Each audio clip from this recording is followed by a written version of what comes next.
Brace yourself for a whole lot of awkward coming your way. Welcome to WatchMojo UK, and today we'll be counting down our picks for the top 20 awkward interviews on the Graham Norton Show. Before we begin, we publish new content every day, so be sure to subscribe to our channel and ring the bell to get notified about our latest videos. For this list, we'll be looking at guests who appeared on the show and had us hovering over the remote control as they test our tolerance for cringeworthy moments. No wonder you fall out with people. I'd rather be anywhere else than here. Number 20, Carrie Fisher's fan. Carrie Fisher joins her Star Wars co-stars, John Boyega and Daisy Ridley, to promote The Force Awakens and compare her stints in the franchise. She recalls how, unbeknownst to her at the time, Princess Leia had turned into something of a sex symbol. I didn't know, thankfully, till later that I was sort of it's hard to say, a sex symbol or something, whatever that means. Understandably uncomfortable with being objectified in this way, she recalls an encounter with a fan who, let's just say, spent an awfully long time thinking about her on a daily basis. He said, I thought about you every day from when I was 12 to when I was 22. And I said, every day? And he said, well, 4 times a day. Carrie's discomfort radiates through our television sets, and we can't help but cringe with her in solidarity alongside the rest of the sofa. See, you have that to look forward to. Number 19, Greg Davies learns not to drink and teach. Greg Davies' sitcom Man Down is loosely based on his teacher days. Yet, Graham's researchers managed to find a hilarious story taken from Greg's real life, much to his embarrassment. And about break time, I felt really uncomfortable. I thought something's not right, you know? So I went to the toilet and I pulled my trousers down, and some of my mother's knickers had got mixed up in the wash she'd done, and I was wearing my mother's underwear. As Graham prompts the comedian to tell the story, you can already feel his mortification. The story includes having a curry, being hungover, his mother's underwear, and forgetting he's wearing a microphone at the worst possible moment. The reaction from the other guests makes this moment one we can watch over and over. We all have embarrassing stories, but at least we don't have to share them on national television. I started going, oh, God, not this as well. Oh, Jesus. So I cleaned myself up and I pulled my mother's pants back up. Number 18, what got Eddie Redmayne's motor purring? Another story which put the guest in the hot seat involves Eddie Redmayne revealing which animated movie character brought on his sexual awakening. As Graham brings up the subject, we can almost feel the heat radiate from the actor as we wait with bated breath to see where the conversation is going. I loved The Lion King when I was younger, and I had a weird obsession with Nala. Redmayne admits that his first crush was Nala from The Lion King, although Maid Marian from Robin Hood holds a special place in his heart too. That's wrong. That is so wrong. Fortunately, fellow guest Anna Kendrick comes to his defense, admitting her feelings for the foxy animation too. Look, whatever floats your boat. In Eddie's defense, they draw them really sexy. Number 17, John Cleese makes catty remarks to Taylor Swift. How did it have the accident? What? John Cleese has garnered a bit of a reputation for putting his foot in his mouth, and unfortunately this occasion was no different. While sharing the sofa with Taylor Swift, he makes an insensitive comment about the singer's new pet. It's the weirdest cat I've ever seen in my life. John Cleese, you could not say that is the weirdest cat you've ever seen in your life. Here's a picture of John Cleese's cat. Look at that! However, Graham is quick to rebuke this by sharing a photo of the actor's own cat. Still failing to read the room, Cleese makes a rather misogynistic joke comparing cats to women.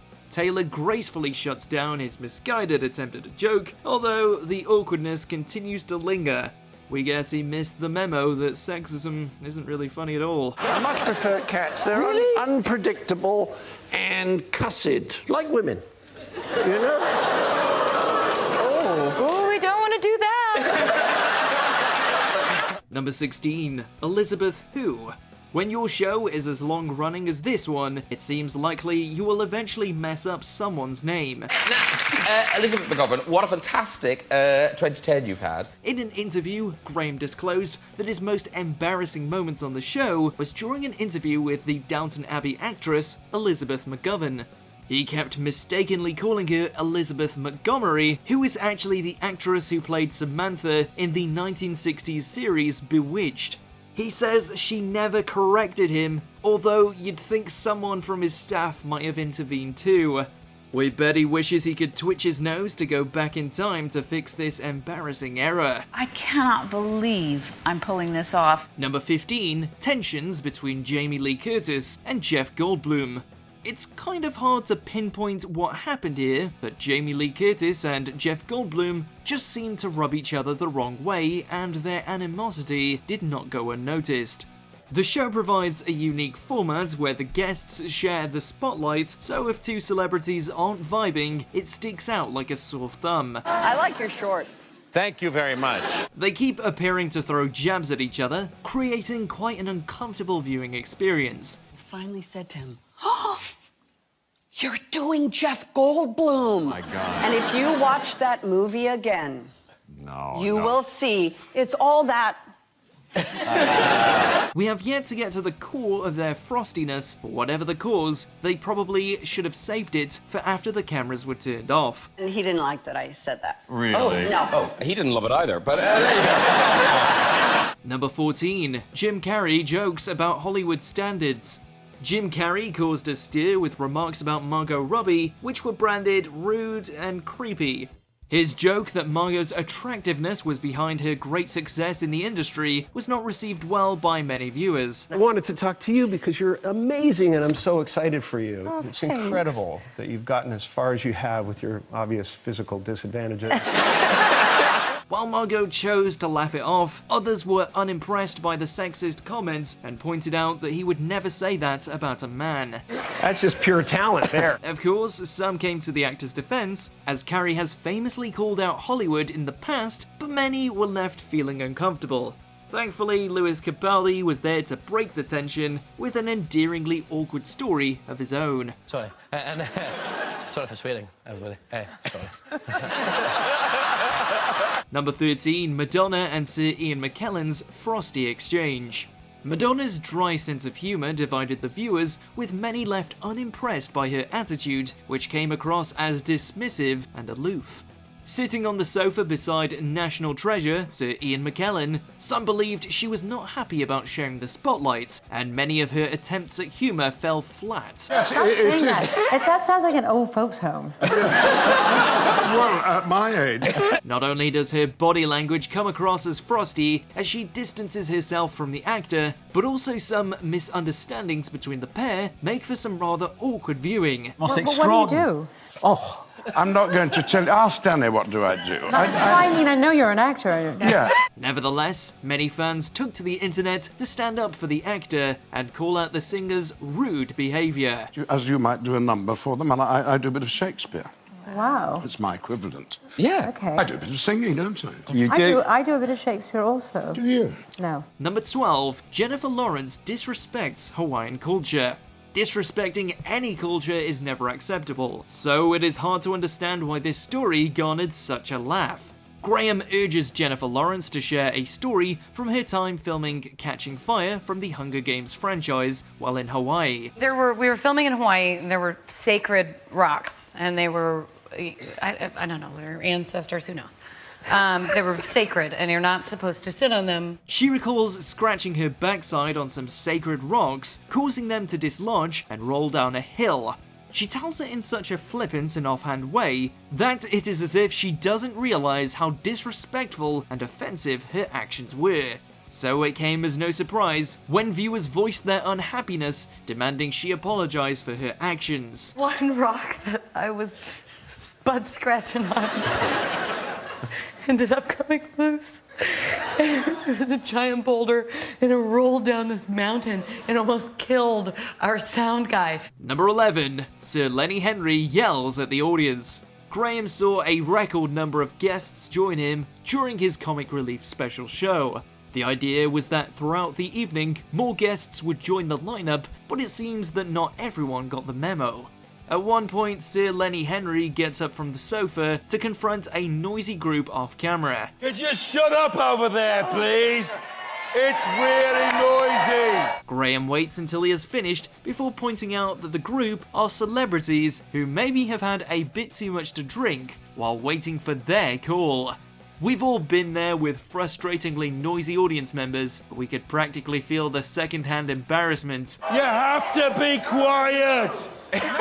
No. He's trying to make television over here! Number 10, Johnny Depp. In the midst of a new wave of abuse allegations against Hollywood figures, some viewers were unimpressed to learn that Johnny Depp would appear on the show. Please welcome Johnny Depp! He's here! In 2016, his ex-wife, Amber Heard, had accused Depp of verbal and physical abuse. Unhappy Norton fans took to Twitter to voice their displeasure, and pointing out the irony of making jokes about the sexual assault allegations against Kevin Spacey only moments before introducing Depp. Journalists are struggling to come up with enough words to describe all this inappropriate behaviour. You know, touchy-feely, handsy, sleazy, spacey. Things continued to go downhill when audiences at home started questioning his sobriety, and no amount of anecdotes could win them back. Where are you going? What's happening? The definition of puddly is... This is one sinking ship that not even Captain Jack could save. And I went, "Oi! What are you looking at?" And then... Nothing. Number 9, Richard Gere and Taylor Swift. So, the most awkward part of this interaction happened off-screen, but watching Taylor Swift relive her past humiliation is still bound to make your toes curl. Taylor Swift, everybody! When Graham brings up the fact that Taylor and Richard Gere met at the Golden Globes, Gere reveals that Taylor didn't know who he was and asks him what he was doing at the award show. We did. We actually sat next to each other. Oh, how nice. It was very nice. Yeah. She said, "Why are you here?" She is clearly still mortified, but adds to the story, telling Norton how she put her other foot in her mouth when she met Gere's now ex-wife, Carrie Lowell, that same evening. And I said, "It's so good to see you again." And she's like, in her head, I know she's going, "Never met this girl before." Number 8, Cara Delevingne. Graham wanted to draw a rather saucy anecdote out of the model, but the long and winding road to get there made for uncomfortable viewing. Having sex on a plane. As you have, clearly. When he brings up her sex life, she immediately tenses up, which is a clear sign that she does not want to discuss it. If viewers weren't already hoping Graham would take a hint and move on, they certainly were when she announced that her dad was in the audience. But Cara, you were doing it, and then a man was My watching father you. is here, by the way. Sorry, Dad. It's painful to watch Graham force the subject, and had us wishing he would just drop it and talk about anything else. Yeah, it was... I don't even know how to start this story. Number 7, Alan Sugar and Pamela Stephenson. Lord Sugar isn't one for mincing words, so when he appeared on the show beside Australian psychologist Pamela Stephenson, it didn't take long for him to share his thoughts on psychology. Psychiatrist and medical degree. Okay, and the psychologist is that you just go and buy one in Sears? Pamela took a moment to collect herself before firing back, and then it was up to Graham and Lee Mack to diffuse the tension. I like this atmosphere, it's really kicking off. Where's that nice James Blunt? Things took a turn for the weird when the Strictly finalists decided to teach Graham a move she called the Nunu, though judging by the look on Graham's face, it looked more like he was screaming "no, no," at least on the inside. I'm going to put my Nunu here. Okay. Number 6, Whoopi Goldberg. What makes this interview so awkward is less the subject matter and more the general discomfort of the guests. And guys, you know, all the stuff that happens to y'all. Sure, talking about one's balding pubic region or the balding pudenda isn't necessarily your average chat show topic of choice, but it's the clunkiness of the conversation that makes it painful to watch. Balding pudenda. Pudenda? Yes. Agenda. Yeah, got you. What is that? Well, in one's youth. Oh, wait, do I want to know what this is? I don't know. Whoopi paints quite the image for the audience, while Keanu Reeves and Jamie Dornan seem on edge, probably wondering how this came up and how they should respond. There was once a time where... Should they nod, laugh, talk about their own pubic hair? It's a moment tailor-made for nervous laughter.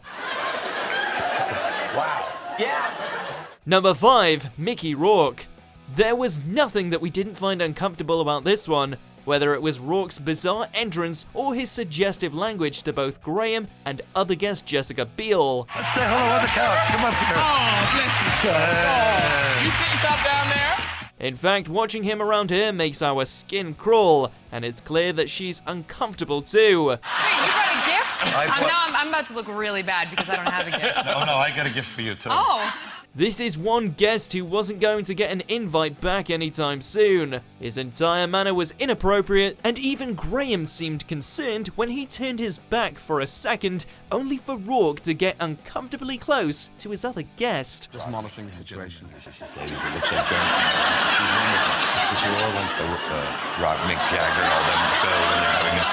is on its way! Number 4, Noel Gallagher.